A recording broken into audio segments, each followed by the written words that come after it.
ہمالیہ کے خوبصورت برفپوش پہاڑوں کے دامن میں پھیلی 84,000 مربع میل پر مشتمل ریاست جموں کشمیر ایک ایسا خطہ بے مثال ہے جس کی دلکشی اور رعنائی ہر دور کے حکمرانوں کی توجہ اور جاذبیت کا محور رہی۔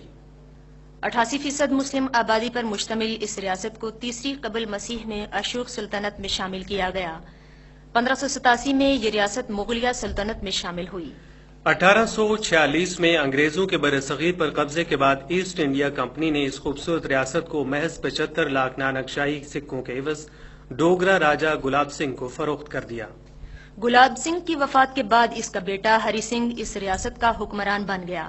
یہی وہ دور تھا جب ریاست کے مسلمانوں کو ہندوؤں اور ڈوگروں جیسی اقلیت کے ناروا سلوک کا سامنا کرنا پڑا۔ ریاست کے چپے چپے پر ڈوگرا حکمرانوں کے ظلم کی داستانیں زبان زد عام تھیں۔ ڈوگرا کے ظلم کے خلاف اٹھنے والی ہر آواز کو دبا کر ہمیشہ کے لیے خاموش کر دیا جاتا تھا۔ ایسے میں 1915 میں پنچ کے علاقے راولا کوٹ کے نواحی علاقے ہورنا میرا میں سردار محمد ابراہیم خان نے جنم لیا۔ اس بچے کی چمکتی پیشانی اور بیدار ذہن روز اول سے اس کی محکومیت سے بیزاری کی علامت ظاہر کر رہے تھے۔ آپ نے ابتدائی تعلیم اپنے ہی علاقے سے حاصل کی۔ حصول تعلیم کے لیے آپ کو روزانہ 2 گھنٹے تک پیدل سفر کرنا پڑتا تھا، مگر یہ کٹھن سفر آپ کے حصول علم کے شوق کو کم نہ کر سکا۔ آپ نے میٹرک امتحان پونچھ ہائی اسکول سے امتیازی نمبروں کے ساتھ پاس کیا۔ بعد ازاں آپ گریجویشن کے لیے اسلامیہ کالج لاہور چلے گئے۔ یہ سردار محمد ابراہیم خان کے لیے مشاہدات کا ایک نیا دور تھا، جب آپ کو محسوس ہوا کہ ان کی ریاست کے لوگ بہت سے بنیادی انسانی حقوق سے محروم ہیں، جس میں اچھی تعلیم کے یکساں مواقع، بے محل جزیے اور ٹیکس، اور سب سے بڑھ کر انسانی احترام سے عاری رویے جو اہل ریاست کے وقار کے حد درجہ منافی تھے۔ سردار محمد ابراہیم خان جانتے تھے کہ ان کا مقابلہ ڈوگرا جیسے حاکموں سے ہے، لہذا ضروری تھا کہ وہ جدید علم کے ہتھیار سے لیس ہو کر خود کو ان کے مقابلے کے لیے تیار کریں۔ چنانچہ اسی سوچ کو عملی جامہ پہنانے کے لیے آپ اعلیٰ تعلیم کے لیے برطانیہ روانہ ہو گئے۔ آپ نے لندن یونیورسٹی سے LLB اور بعد ازاں لنکن ان سے قانون کی اعلیٰ ترین ڈگری حاصل کی۔ بار ایٹ لا کے بعد آپ واپس ریاست جموں و کشمیر آ گئے، جہاں مہاراجہ نے آپ کو ریاستی انتظامی مشینری کا حصہ بنا لیا۔ مہاراجہ کا خیال تھا کہ سردار محمد ابراہیم خان ان کی حاکمیت کو مضبوط کرنے اور ان کے نمائندے کی حیثیت سے کام کریں گے۔ مگر سردار محمد ابراہیم خان برطانیہ میں انسانی حقوق کا اپنی محکوم ریاست جموں کشمیر سے بار بار موازنہ کرنے کے بعد رفتہ رفتہ اس نتیجے پر پہنچ چکے تھے کہ انہیں اپنے محکوم لوگوں کو اس ناروا ستم سے آزاد کرانے کے لیے ایک طویل جدوجہد کا آغاز کرنا ہوگا۔ یہی وجہ ہے کہ آپ نے 1946 میں اسسٹنٹ آڈیٹر جنرل کے عہدے کو ٹھوکر مارتے ہوئے سیاسی جدوجہد کرنے کا فیصلہ کر لیا۔ وہ اسمبلی میں بیٹھے اپریل 1947 میں، اور وہ 24 اکتوبر 1947 جو ہے وہ باغی حکومت کے صدر بن گئے۔ تو یہ بڑا تیزی سے، کیونکہ یہ سوچ ان کی بچپن سے ان کے ذہن میں بنی۔ پھر وہ خود لکھتے ہیں، وہ برطانیہ کا جو تفصیل لکھتے ہیں اپنی کتاب میں، اس سے پتہ لگتا ہے کہ وہاں ان کی کتنی وہ جو سیاسی پرورش ہوئی، پھر سیاسی گرومنگ ہوئی، پھر انہوں نے دیکھا، انہوں نے بین الاقوامی مطلب شیخ عبداللہ جیسے لیڈر کو یہ موقع نہیں ملا تھا جو سردار محمد ابراہیم خان صاحب کو ملا، خصوصاً دوسری عالمی جنگ میں وہ رہا ہے۔ وہ کہتے ہیں میں نے برطانیہ کو قوم کو دیکھا اور ان کی عظمت دیکھی تو مجھے خیال آیا کہ ان کے خلاف جو ہے ایک جدوجہد بڑی لمبی کرنی پڑے گی، کیونکہ یہ بھی لڑنے والے لوگ ہیں، یہ بھی ایڈورسری فیس کرنے والے لوگ۔ کشمیر کی تحریک آلریڈی چل رہی تھی جو شیخ عبداللہ نے اور چودھری غلام آباد صاحب نے 1931 میں شروع کی، لیکن یہ تحریک بڑی محدود سی تھی۔ یہ صرف جموں کشمیر کے اندر مہاراجہ کی حکمرانی کے ساتھ ساتھ یہ سیلف رول کی تحریک تھی کہ ہمیں اپنی حکومت ذمہ دارانہ نظام حکومت چلانے کا موقع دیا جائے۔ یہ مہاراجہ کے خلاف نہیں تھی، یہ مہاراجہ کی حکمرانی کے اندر ایک وہ سیلف رول کی تحریک تھی۔ جبکہ سردار محمد ابراہیم خان صاحب جب آئے اور انہوں نے پہلے مہاراجہ کی حکومت کے ایک اہلکار کے حوالے سے کام شروع کیا، پہلے وہ پبلک پروسیکیوٹر، وہاں سے اسسٹنٹ ایڈوکیٹ جنرل، پھر وہاں سے وہ اسمبلی کے ممبر الیکٹ ہو گئے، لیکن ان کی بنیادی سوچ یہ تھی کہ یہ مہاراجہ کے ماتحت جو ہے اب یہ نظام نہیں چل سکتا۔ یہ وہ وقت تھا جب برصغیر میں قیام پاکستان کی جدوجہد اپنے عروج پر تھی۔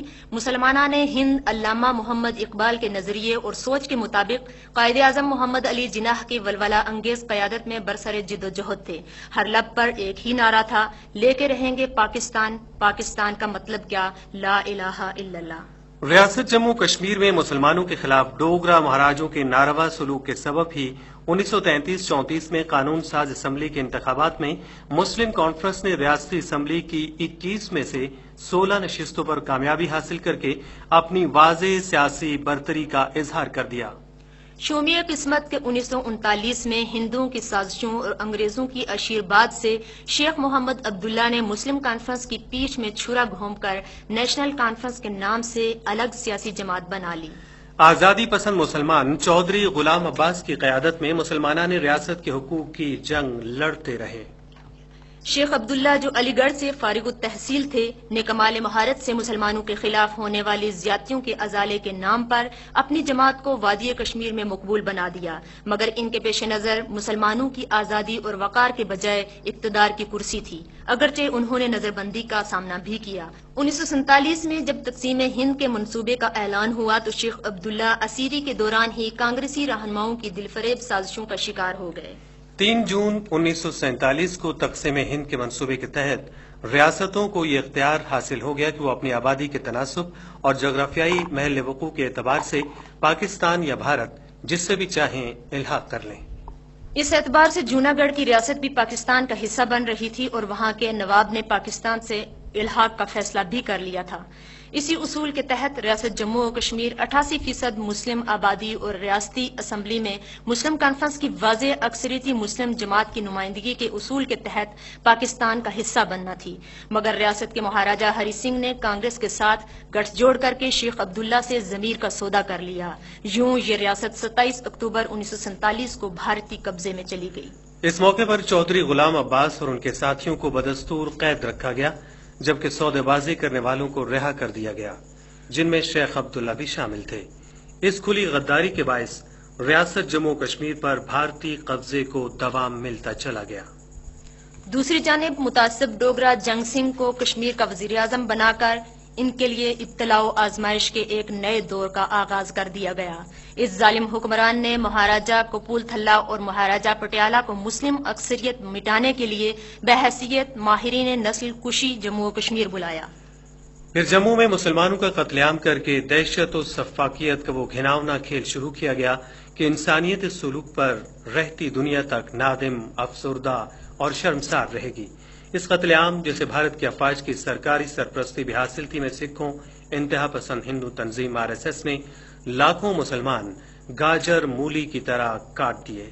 سردار محمد ابراہیم خان جو 1946 میں راجہ سبھا کے دور میں مسلم کانفرنس کے ٹکٹ پر رکن اسمبلی منتخب ہوئے، تاریخ کے ایک ایک ورگ کو اپنے سامنے پلٹتے ہوئے دیکھ رہے تھے۔ شیخ عبداللہ کی غداری اور چودھری غلام عباس کی گرفتاری کے بعد اب سیاسی جدوجہد کا بوجھ سردار محمد ابراہیم خان کے کندھوں پر آن پڑا۔ تو وہ دوسرے مذہب کا بڑا احترام کرتے تھے، اور انہوں نے اپنی کتاب میں لکھا کہ ایک جگہ ڈسکس ہوا کہ یہ جو ہندو اب ہمارے قبضے میں ہیں، اور خاص کر کے مرد عورتیں بچے بھی تھے، تو وہاں ڈسکس ہوا کہ ان کو قتل کر دیا جائے۔ ان کا میں اس چیز کا حکم نہیں دے سکتا۔ تو کہتے ہیں جو فوجی نمائندگی تھی وہاں انہوں نے میرا ساتھ دیا، جو سیاسی تھے انہوں نے کہا کہ یہ نائب شماری میں یہ ووٹ ہمارے خلاف استعمال۔ تو اس قسم کی چیز کا کبھی ان کا میں نے کبھی وہ کتاب میں بھی لکھتے ہیں کہ میں نے کبھی کسی کو قتل کروانے کا سوچا ہی نہیں۔ آپ نے کمال سیاسی مہارت اور بصیرت کا مظاہرہ کرتے ہوئے 19 جولائی 1947 کو اپنے گھر آبی گزر سری نگر میں مسلم کانفرنس کی جنرل کونسل سے قرارداد الحاق پاکستان منظور کروا کے کشمیریوں کی سیاسی سمت متعین کر دی۔ آرزو کا بلند آسمان اور ہے، لے لے قسمت اگر امتحان اور ہے۔ کشمیریوں کے پاکستان کے ساتھ الحاق کے فیصلے کے پس پردہ وہ حقائق کار فرما تھے جو بذات خود اور بزبان حال اپنی حقانیت کی دلیل تھے۔ ریاست کی 88% آبادی مسلمان تھی اور پاکستان کا قیام ہی دو قومی نظریے یعنی ہندو مسلم کی بنیاد پر ہوا تھا۔ جموں کشمیر کی تجارتی راہداریاں اور منڈیاں لاہور، سیالکوٹ اور راولپنڈی تھیں۔ ریاست کے لوگ آپس میں تہذیبی، تمدنی، ثقافتی رشتوں سے منسلک تھے۔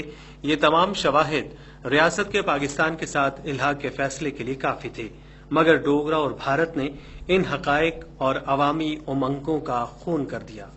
19 جولائی 1947 کی قرارداد الحاق پاکستان میں الحاق کے فیصلے کے اعلان کے ساتھ واضح تنبیہ کی گئی تھی کہ اگر کشمیریوں کی اکثریت کے جذبات کا احترام نہ کیا گیا اور پاکستان سے الحاق نہ ہونے دیا گیا تو کشمیری مسلح جدوجہد کا حق محفوظ رکھتے ہیں۔ چنانچہ اس قرارداد کے حق میں اور ڈوگرا سے آزادی کے لیے جلسے جلوسوں کا آغاز ہو گیا۔ ان جلسے جلوسوں کے اہتمام کا سہرا سردار محمد ابراہیم خان کے سر تھا۔ ڈوگرا حکمران ان جلسے جلوسوں میں عوامی شمولیت سے اس قدر خائف ہوئے کہ مہاراجا نے خود مختار ریاست جموں کشمیر کے قیام پر آمادگی ظاہر کر دی، مگر سردار محمد ابراہیم خان نے یہ تسلیم کرنے سے صاف انکار کر دیا۔ اس دوران انہوں نے اپنے دوسرے ساتھیوں سے مل کر مسلم کانفرنس کی تنظیم نو کی اور دوسری جنگ عظیم کے 80,000 فوجیوں اور دیگر رضاکاروں پر مشتمل 2.5 لاکھ افراد پر مشتمل عسکری طاقت کو مجتمع کر کے مزاحمت کا فیصلہ کیا۔ انتہا پسند ہندو ڈوگرا کے قتل عام کا سلسلہ ادھم پور، کٹھوعہ اور ڈوڈا سے ہوتا ہوا راجوری پونچھ پہنچا تو یہاں چودھری غلام حسین لسانوی نے قائدانہ کردار ادا کیا۔ مزاحمت کی اس تحریک کے دوران سردار محمد ابراہیم خان نے ڈوگرا حکمرانوں کے وارنٹ گرفتاری کے باوجود سری نگر سے ایبٹ آباد اور مری آ کر تحریک آزادی کے لیے کیمپ قائم کیے اور آزادی کشمیر کے لیے قائدانہ کردار ادا کیا۔ اسی قائدانہ کردار اور جدوجہد آزادی میں بے مثال کردار پر آپ کو غازی ملت کے خطاب سے نوازا گیا۔ آپ بلا شبہ 1947 کی جنگ آزادی کے ہیرو ہیں۔ آپ کے دیگر ساتھیوں میں ایک نمایاں نام سردار عبدالقیوم خان کا بھی ہے، جو اس وقت عنفوان شباب میں تھے۔ غازی ملت سردار محمد ابراہیم خان کی قیادت میں 5,500 مربع کلومیٹر علاقہ آزاد کرا کے 24 اکتوبر 1947 کو سدنوتی کے علاقے جنجال ہل کے مقام پر آزاد کشمیر کی انقلابی حکومت کا قیام عمل میں لایا گیا۔ آپ اس حکومت کے بانی صدر کے عہدے پر فائز ہوئے۔ سردار محمد ابراہیم خان صاحب کی جو تحریک تھی، انہوں نے کہا نہیں، ہم پاکستان کے ساتھ اپنے آپ کو منسلک کرنا چاہتے ہیں، اور مہاراجا اگر اپنے آپ کو پاکستان کے ساتھ وابستہ نہیں کرتا تو ہم مسلح جدوجہد کا حق محفوظ رکھتے ہیں۔ اور وہ مسلح جدوجہد کا حق جو انہوں نے 19 جولائی 1947 کو اپنے گھر میں قرارداد پاس کروا کے کہا کہ یہ محفوظ رکھتے ہیں، وہ پھر انہوں نے استعمال کیا 2 مہینے کے 3 مہینے کے اندر، جس کے نتیجے میں بڑے مختصر عرصے میں یہ خطہ آزاد ہوا، اور 24 اکتوبر 1947 کو وہ اس آزاد حکومت کے پہلے جو پروویژنل گورنمنٹ تھی، جس کو باغی حکومت بھی کہا جاتا ہے، انقلابی حکومت بھی کہا جاتا ہے، اس کے پہلے بانی صدر وہ بنے۔ تو یہ تھا، اور پھر انہی کو موقع ملا کہ وہ اس آزاد حکومت کو بین الاقوامی طور پر اس کی نمائندگی کر سکیں۔ اور جب شیخ عبداللہ وہاں گئے، وہ مہاراجا کشمیر کے نمائندے کی حیثیت سے گئے۔ سردار محمد ابراہیم خان صاحب وہاں گئے تو انہوں نے کہا میں کشمیری عوام کے نمائندے کی ہے، انہوں نے کہا میں مہاراجا کی حکومت کا نمائندہ ہوں، انہوں نے کہا میں انقلابی حکومت کا نمائندہ ہوں، پروویژنل گورنمنٹ کا ہوں، اور انہوں نے کہا کہ میری حکومت کو آئینی حکومت تسلیم کیا جائے۔ انقلابی حکومت کے اعلان سے خائف ہو کر بھارت جنگ بندی کے لیے جموں و کشمیر کے معاملے کو اقوام متحدہ کی سلامتی کونسل میں لے گیا، جہاں سردار محمد ابراہیم خان نے کشمیریوں کی بھرپور نمائندگی کی اور ترجمانی کا حق ادا کیا۔ کشمیریوں کے جذبات کی اس حقیقی ترجمانی کے نتیجے میں اقوام متحدہ نے اپنی قراردادوں میں کشمیریوں کے حق خود اختیاری کو تسلیم کیا، جس کی بنیاد پر جموں کشمیر کے عوام تقریباً گزشتہ پون صدی سے اپنی آزادی کی جدوجہد کا سلسلہ جاری رکھے ہوئے ہیں۔ غازی ملت سردار محمد ابراہیم خان 1947، 1957 اور 1975 اور 1996 میں 4 مرتبہ آزاد کشمیر کے صدر منتخب ہوئے۔ یوں آپ کی کشمیریوں کی آزادی کے لیے جدوجہد ان کے لیے سیاسی حقوق کے حصول میں تبدیل ہوئی۔ وہ اپنی آخری سانس تک پوری ریاست کی آزادی کے متمنی رہے۔ سردار محمد ابراہیم خان اعلیٰ قانون دان، زیرک انسان، فعال سیاست دان، اصول پسند انسان، نظم و ضبط کے خوگر، خوش اخلاق اور ملنسار شخصیت کے حامل تھے۔ ان کی ظرافت طبع ایک زمانے کے لیے مثال کا درجہ رکھتی ہے۔ اعلیٰ ترین حکومتی عہدوں پر متمکن رہنے کے باوجود ان کی طبیعت کی سادگی اپنی مثال آپ تھی۔ وہ اپنے میں وہ اسی طرح، خاص کر کے اپنے دوستوں کے ساتھ، بڑے کم ان کے محدود دوست تھے، لیکن جو بڑے بے تکلف دوست تھے ان کے ساتھ بڑے بے تکلفی سے بات کرتے۔ ان کے ایک بھائی تھے، ان سے بڑے تھے، ان کی آپس میں بہت بے تکلفی تھی۔ تو اس طرح مطلب ہمارا جو ماحول تھا وہ بڑا آزاد ماحول تھا، اور اس میں یہ الگ بات ہے کہ وہ ہمارے ساتھ دوستی کی حد تک بھی ان کی شفقت ہوتی، لیکن جب ڈسپلن کی بات آئے تو پھر وہ جو باپ بیٹے کا فاصلہ ہوتا ہے یا باپ بیٹی کا فاصلہ ہوتا ہے، وہ اس کا بڑا خیال رکھتے تھے۔ آپ کو محلات سے زیادہ رغبت اور شغف کوٹ متے خان کے اپنے آبائی گھر سے تھا، جہاں آپ نے اپنی زندگی میں اپنی آخری آرام گاہ کی جگہ کا تعین بھی کر دیا تھا۔ غازی ملت 31 جولائی 2003 کو 89 برس کی عمر میں اپنے خالق حقیقی سے جا ملے۔ آپ کو کوٹ متے خان میں ہزاروں سوگواروں کی موجودگی میں سپرد خاک کر دیا گیا. خدا رحمت کنند این عاشقان پاک تین اترا.